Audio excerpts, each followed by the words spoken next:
tiny cough was easy to ignore at first, just a little tickle I blamed on a lingering cold. Then came the tiredness, a heavy blanket that made me want to sleep all the time, even after a full night's rest. Soon, my hands started to shake uncontrollably, making simple things like holding a fork impossible. The doctor's words hit me hard. A rare, fast-moving brain disease. My whole life, once bright and full of plans, shrank to the cold, white walls of hospitals and the quiet, worried whispers of doctors.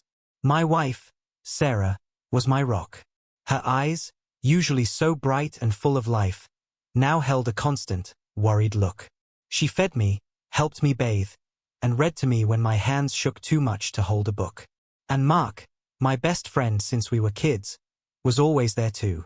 He'd sit by my bed, telling me stories about the world outside, his loud laugh a sharp change from the quiet sadness that often filled my room. He even helped lift me from my bed when Sarah struggled, his strong arms a comforting feeling. They were my anchors, the two people I trusted most in the world. As my sickness got worse, so did our money problems. My hospital bills piled up like mountains, and Sarah, bless her heart, worked extra hours, her tiredness showing on her beautiful face. Mark, always so giving, offered to help. He'd bring groceries, pay some of the urgent bills, and always made sure Sarah had a moment to rest, to breathe. I saw how close they were, of course. How could I not? They were spending countless hours together, both worried about me. But I pushed away any bad thoughts. It was just thankfulness, I told myself. Friendship. They were simply being good people, looking out for a dying man and his struggling wife. But the tension was like a slow-burning fuse. It started with small changes.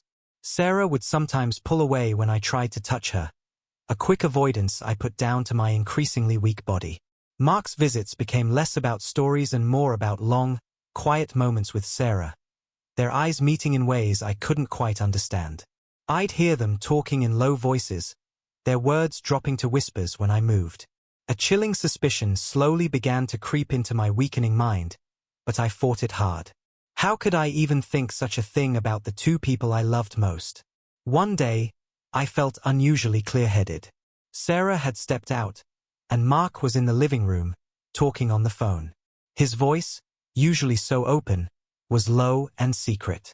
"No, she doesn't suspect a thing," he mumbled. "It's all for the best, you know that. His not getting any better." A cold, heavy feeling began to settle in my stomach. He was talking about me. Was he talking about us? My heart pounded, a frantic drumbeat against my ribs.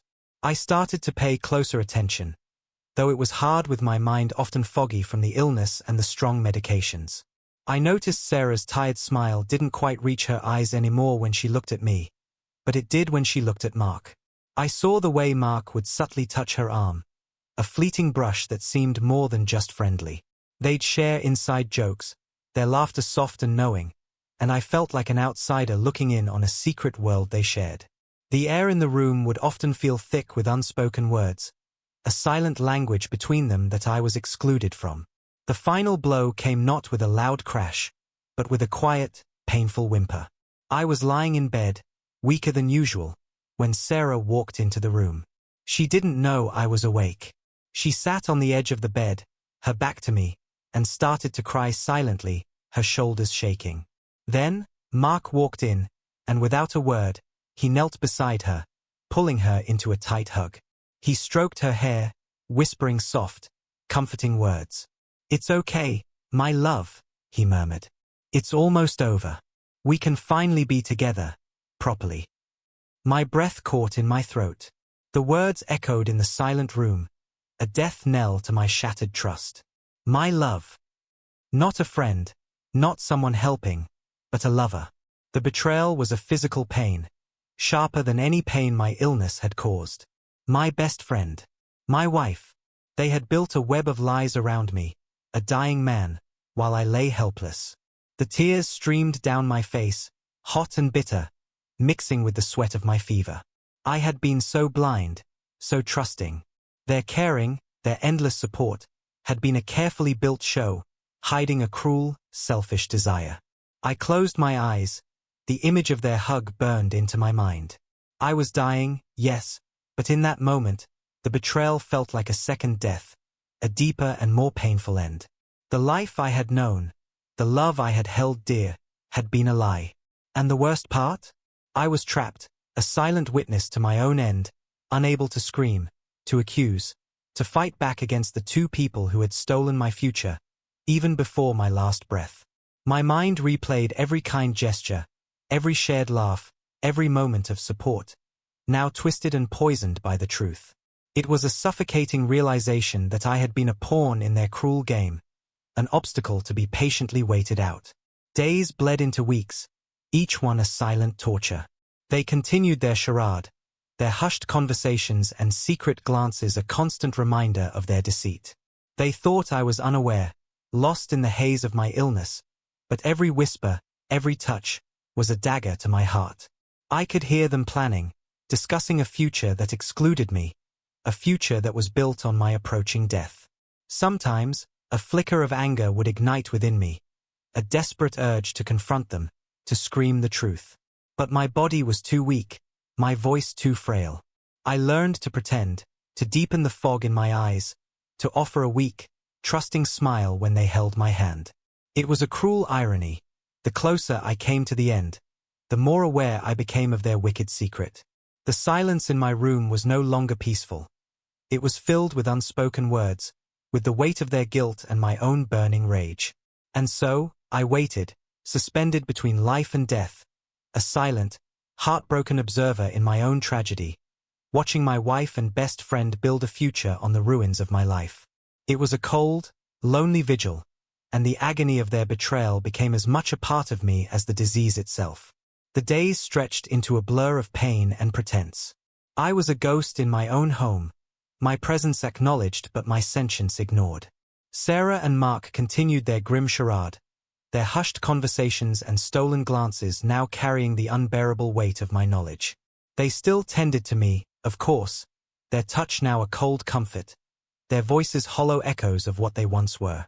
I could hear them planning, discussing a future built on my impending absence, a future they seemed to believe I was too far gone to comprehend. Sometimes, a flicker of raw, burning anger would ignite within me, a desperate urge to confront them, to scream the truth of their deceit. But my body, ravaged by the illness, was too weak. My voice, once strong and vibrant, was now barely a whisper, often lost in the rattle of my breath. So I learned to pretend, to deepen the blankness in my eyes, to offer a weak, trusting smile when they held my hand. It was a cruel irony. The closer I came to the end, the more acutely aware I became of their wicked secret.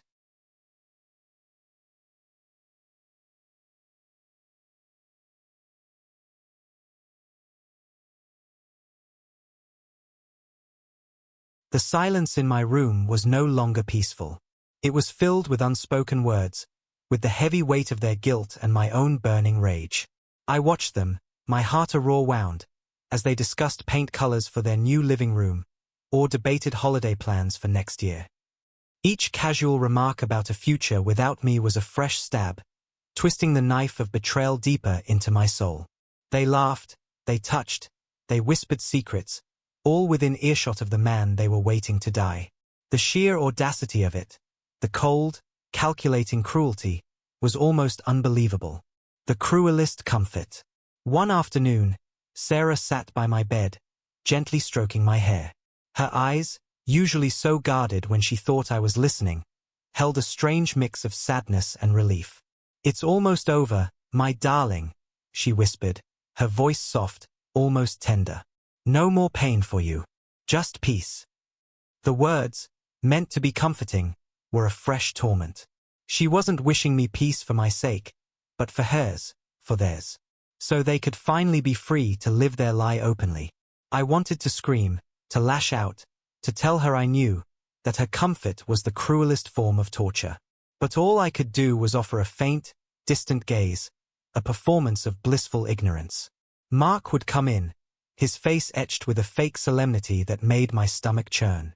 He'd talk about how much he'd miss me, how I was the best friend a man could ask for. He'd hold Sarah's hand while looking at me, a silent promise passing between them, a grim celebration of my approaching end.